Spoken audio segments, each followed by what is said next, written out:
Okay, properties of electrostatics of conductors.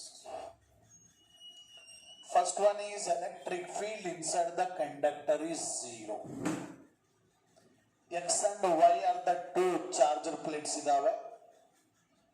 X ಅಲ್ಲಿ Y ಅಲ್ಲಿ X ಅಲ್ಲಿ ಪಾಸಿಟಿವ್ ಚಾರ್ಜ್ ಇದ್ರೆ Y ಅಲ್ಲಿ ನೆಗೆಟಿವ್ ಚಾರ್ಜ್ ಇದೆ. ಹಾಗಾಗಿ electric field applied electric field X ಇಂದ Y ಕಡೆಗಿದೆ. So this is the applied electric field U, external electric field U. ಈ ಒಂದು ಎಕ್ಸ್ಟರ್ನಲ್ ಎಲೆಕ್ಟ್ರಿಕ್ ಫೀಲ್ಡ್ ಅಲ್ಲಿ ABCD ಅಂತಕ್ಕಂಥ ಕಂಡಕ್ಟರ್ ಅನ್ನು ಇಡ್ತೀವಿ. Conductor is the neutral uncharged conductor. ಈ AB ಸೈಡ್ ಅಲ್ಲಿ ಇರ್ತಕ್ಕಂಥ ಎಲೆಕ್ಟ್ರಾನ್ಸ್ ಈ ನೆಗೆಟಿವ್ಲಿ ಚಾರ್ಜ್ ಪ್ಲೇಟ್ ಇಂದ ರಿಪೆಲ್ ಆಗಿ CD ಸೈಡಿಗೆ ಬರ್ತಾ ಇದ್ದಾವೆ. ಯಾವಾಗ ಎಲೆಕ್ಟ್ರಾನ್ಸ್ಗಳು AB ಇಂದ CD ಬರ್ತಾವೋ ಆಗ by the gain of electron CD becomes induced negatively charged body surface ಆಯ್ತು. By the loss of electrons ಇಂದ AB ಸೈಡ್ ಅಲ್ಲಿ ಇಂಡ್ಯೂಸ್ಡ್ ಪಾಸಿಟಿವ್ ಚಾರ್ಜಸ್ ಪ್ರೊಡ್ಯೂಸ್ ಆಗ್ತವೆ. ಈ ರೀತಿ ಎಲೆಕ್ಟ್ರಾನ್ಸ್ಗಳು AB ಇಂದ CD ಗೆ ಟ್ರಾನ್ಸ್ಫರ್ ಆಗ್ತಾ ಹೋಗ್ತವೆ. ಆಗ CD ನಲ್ಲಿ ನೆಗೆಟಿವ್ ಚಾರ್ಜ್, AB ನಲ್ಲಿ ಇಂಡ್ಯೂಸ್ಡ್ ಪಾಸಿಟಿವ್ ಚಾರ್ಜಸ್ ಪ್ರೊಡ್ಯೂಸ್ ಆಗ್ತಾ ಹೋಗ್ತವೆ. ಈಗ ಕಂಡಕ್ಟರ್ ಇನ್ಸೈಡ್ ಅಲ್ಲಿ ಒಂದ್ ಸೈಡ್ ಗೆ ನೆಗೆಟಿವ್ ಚಾರ್ಜ್, ಇನ್ನೊಂದ್ ಸೈಡ್ ಅಲ್ಲಿ ಪಾಸಿಟಿವ್ ಚಾರ್ಜ್ ಇರೋದ್ರಿಂದ ಅಲ್ಲಿ ಇಂಡ್ಯೂಸ್ಡ್ ಎಲೆಕ್ಟ್ರಿಕ್ ಫೀಲ್ಡ್ ಪ್ರೊಡ್ಯೂಸ್ ಆಗುತ್ತೆ ಇಂಡ್ಯೂಸ್ಡ್ ಚಾರ್ಜಸ್ ಇಂದ. That induced electric field is opposite to the direction of applied electric field produce ಆಗುತ್ತೆ ಪಾಸಿಟಿವ್ ಇಂದ ನೆಗೆಟಿವ್ ಚಾರ್ಜ್ ಕಡೆಗೆ. ಈ ರೀತಿ ಎಲೆಕ್ಟ್ರಾನ್ಸ್ಗಳು AB ಇಂದ CD ಗೆ ಟ್ರಾನ್ಸ್ಫರ್ ಆಗ್ತಾ ಹೋದಾಗ induced electric field inside the conductor is also goes on increases. ಎಲ್ಲಿ ತನಕ ಇನ್ಕ್ರೀಸ್ ಆಗುತ್ತೆ? ಅಪ್ಲೈಡ್ ಎಲೆಕ್ಟ್ರಿಕ್ ಫೀಲ್ಡ್ ಮತ್ತು ಇಂಡ್ಯೂಸ್ಡ್ ಎಲೆಕ್ಟ್ರಿಕ್ ಫೀಲ್ಡ್ ಎರಡು ಈಕ್ವಲ್ ಆಗೋ ತನಕ ಆ ಒಂದು ಎಲೆಕ್ಟ್ರಾನ್ಸ್ಗಳು AB ಇಂದ CD ಗೆ ಟ್ರಾನ್ಸ್ಫರ್ ಆಗ್ತಾ ಹೋಗ್ತವೆ. ಯಾವಾಗ ಈಕ್ವಲ್ ಆಗುತ್ತೋ ಅಪ್ಲೈಡ್ ಎಲೆಕ್ಟ್ರಿಕ್ ಫೀಲ್ಡ್ EO ಮತ್ತು induced electric field inside the conductor ಈ ಎರಡು ಈಕ್ವಲ್ ಆಗ್ತಾವೋ ಆಗ ಫ್ಲೋ ಆಫ್ ಎಲೆಕ್ಟ್ರಾನ್ಸ್ ಸೀಸ್ ಆಗುತ್ತೆ, ಸ್ಟಾಪ್ ಆಗುತ್ತೆ, AB ಇಂದ CD ಹೋಗೋದು. ಹಾಗಾದ್ರೆ ಈಗ ರಿಸಲ್ಟೆಂಟ್ ಎಲೆಕ್ಟ್ರಿಕ್ ಫೀಲ್ಡ್ ಬೇಕು ಅಂದ್ರೆ applied electric field minus induced electric field EO minus EI ಎರಡು ಈಕ್ವಲ್ ಇರೋದ್ರಿಂದ ಈಸ್ ಈಕ್ವಲ್ ಟು 0. ಅಂದ್ರೆ resultant electric field equal to 0 ಅಂದ್ರೆ electric field inside the conductor is 0. Conductor ನ ಒಳಗಡೆಗೆ ಎಲೆಕ್ಟ್ರಿಕ್ ಫೀಲ್ಡ್ ಇರೋದಿಲ್ಲ, 0 ಇರುತ್ತೆ ಅಂತ ಪ್ರೂವ್ ಮಾಡಿದ್ವಿ. First property. Second property, charge at any point inside the volume of the conductor is 0. Conductor ನ ಒಳಗಡೆಗೆ charge ಇರೋದಿಲ್ಲ ಅಂತ ಪ್ರೂವ್ ಮಾಡಬೇಕು. ಈಗ ಇದನ್ನ ಕಂಡಕ್ಟರ್ ಅಂತ ಅಜ್ಯೂಮ್ ಮಾಡ್ಕೊಂಡ್ರೆ ಇಲ್ಲೊಂದು ಸ್ಮಾಲ್ ಎಲಿಮೆಂಟ್ ತಗೊಂಡಿದೀವಿ, ವಾಲ್ಯೂಮೆಟ್ರಿಕ್ ಎಲಿಮೆಂಟ್.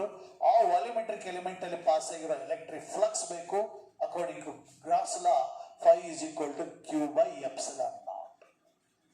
ಹಾಗಾದ್ರೆ ಎಲೆಕ್ಟ್ರಿಕ್ ಇಂಟೆನ್ಸಿಟಿ ಬೇಕಂದ್ರೆ phi divided by A, electric flux per unit area is called electric intensity, E equal to phi by A. ನಮಗೆ ಗೊತ್ತಿದೆ, ಈಗ ತಾನೇ ಪ್ರೂವ್ ಮಾಡಿದ್ವಿ electric field inside the conductor is 0, E equal to 0.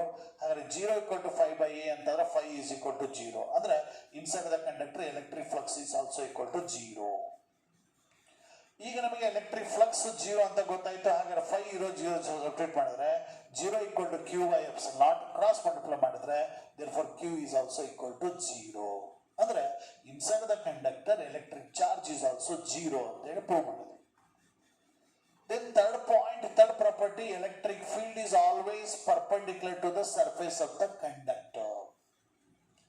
We know that component of electric field along the tangent drawn to the surface of the conductor must be equal to 0. ಈ ಒಂದು surface of the conductor ಗೆ tangent ಅನ್ನು draw ಮಾಡಿದ್ರೆ ಆ tangent book ಇರತಕ್ಕಂತ component of electric field ಈ ಕಾಸ್ theta 0 ಇರುತ್ತೆ. ಇಲ್ಲಿ ಥೀಟಾ ಅಂತಂದ್ರೆ angle between electric field and the tangent. ಆ ಟ್ಯಾಂಜೆಂಟ್ ಮತ್ತು ಡೈರೆಕ್ಷನ್ ಆಫ್ ಎಲೆಕ್ಟ್ರಿಕ್ ಫೀಲ್ಡ್ ಗಳ ಮಧ್ಯೆ ಇರೋ ಆಂಗಲ್ ಥೀಟಾ ಅಂತ ತಗೊಂಡಿದ್ದೀವಿ.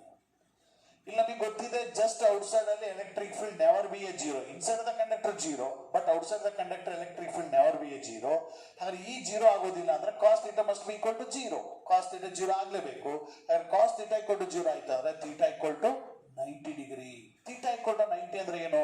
Electric field must be perpendicular to the tangent drawn to the surface of the conductor or perpendicular to the surface of the conductor. Then fourth property, electric potential at any point inside the volume of the conductor is constant and same as the surface of the conductor. ಈ ಕಂಡಕ್ಟರ್ನ ಒಳಗಡೆಗೆ ಯಾವುದೇ point ಅಲ್ಲಿ ಆ ಒಂದು electric potential zero ಇರೋದಿಲ್ಲ, constant ಆಗಿರುತ್ತೆ, maximum ಇರುತ್ತೆ, same as the surface of conductor ಇರುತ್ತೆ ಅನ್ನೋದನ್ನ ನಾವು ಪ್ರೂವ್ ಮಾಡಬೇಕು. ಈಗ inside the conductor q naught charge A to B move ಆದಾಗ ವರ್ಕ್ ಡನ್ ಜೀರೋ ಆಗುತ್ತೆ, because inside the conductor electric field is zero. Electric field zero ಇಂದ work done d ಡಬ್ಲ್ಯೂ is equal to d v into q naught equal to zero. ಹಾಗಾದ್ರೆ d v into q naught zero ಆದ್ರೆ d v equal to zero. ಹಾಗಾದ್ರೆ v is equal to constant. ಹಾಗಾದ್ರೆ v equal to constant ಅಂದ್ರೆ v A is equal to v B.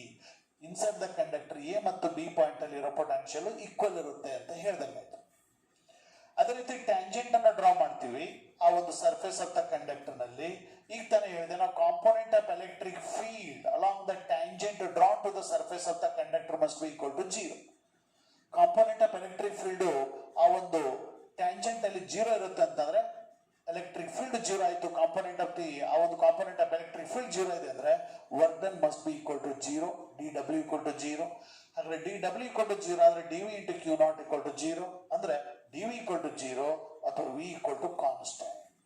ಅಂದ್ರೆ ಆ ಒಂದು charge tangent ಅನ್ನ surface of the conductor ಗೆ tangent draw ಮಾಡಿದೀವಿ. ಆ ಟ್ಯಾಂಜೆಂಟ್ ಮೇಲೆ ಕ್ಯೂ ನಾಟ್ ಅಂತಕ್ಕಂಥ charge P to Q move ಆದಾಗ ಅಲ್ಲಿ ವರ್ಕ್ ಡನ್ ಜೀರೋ ಆಗುತ್ತೆ. ಹಾಗಾಗಿ d v equal to zero, v equal to constant means v P equal to v Q.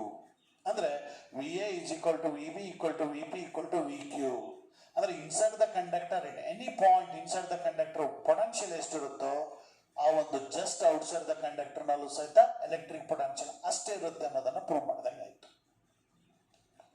Fifth property, electric field just outside the conductor vector E is equal to sigma by epsilon naught into N cap. ಈ ಒಂದು conductor ನ just outside ಅಲ್ಲಿ electric field ಬೇಕು. We know that electric flux passing normally through the area of the small element to ds is phi is equal to e cos theta into ds.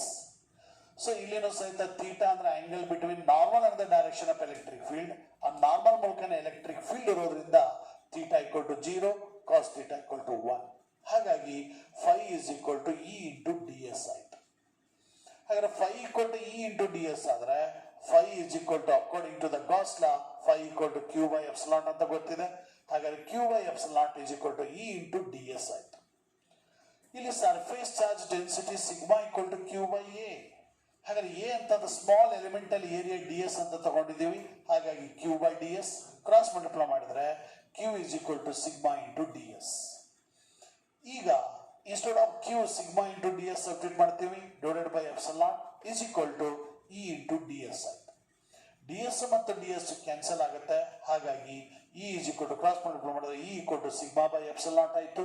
ಅದನ್ನ ನಾವು vector form ಅಲ್ಲಿ ಬರೆದ್ವಿ ಅಂತಂದ್ರೆ vector E is equal to sigma by epsilon naught into N cap. Now the sixth property, surface charge densities depends on curvature of conductor. Surface charge density curvature of the conductor ಮೇಲೆ radius of the conductor ಮೇಲೆ depend ಆಗಿದೆ. ಹಾಗಾದ್ರೆ ಇಲ್ಲೊಂದು spherical conductor ಇಂದ ಅದರ radius ಅದನ್ನ plus Q ಅಂತಕ್ಕಂಥ charge ಇಂದ ಚಾರ್ಜ್ ಮಾಡಿದೀವಿ. ಹಾಗಾಗಿ surface charge density sigma equal to charge per unit area Q by A. Charge on the spherical conductor is q, area of the spherical conductor is 4 pi r square. ಹಾಗಾಗಿ q constant ಆಗಿರೋದ್ರಿಂದ sigma and r are varies inversely. Radius of the conductor ಮತ್ತು surface charge density ಎರಡು inversely proportional ಆಗಿ change ಆಗ್ತವೆ. Curvature ಮತ್ತು radius inversely ಇರೋದ್ರಿಂದ surface charge density and curvature of the conductor are varies directly. ಎಲ್ಲಿ curvature ಜಾಸ್ತಿ ಇರುತ್ತೋ ಅಲ್ಲಿ ಆ ಒಂದು ಸರ್ಫೇಸ್ ಚಾರ್ಜ್ ಡೆನ್ಸಿಟಿ ಜಾಸ್ತಿ ಇರುತ್ತೆ, ಅಂದ್ರೆ large amount of charge accumulate ಆಗಿರುತ್ತೆ. ಎಲ್ಲಿ ಕರ್ವೇಚರ್ ಕಡಿಮೆ ಇರುತ್ತೆ ಅಲ್ಲಿ ಸರ್ಫೇಸ್ ಚಾರ್ಜ್ ಡೆನ್ಸಿಟಿನೂ ಕಡಿಮೆ ಇರುತ್ತೆ, ಅಲ್ಲಿ less amount of charge accumulate ಆಗಿರುತ್ತೆ. ಅದೇ pointed end of the conductor ನಲ್ಲಿ ಕರ್ವೇಚರ್ ಜಾಸ್ತಿ ಇರೋದ್ರಿಂದ at the pointed end of the conductor large amount of charge accumulate ಆಗಿರುತ್ತೆ. ಹಾಗಾಗಿ it is used as lightning conductor. Okay, these are all properties.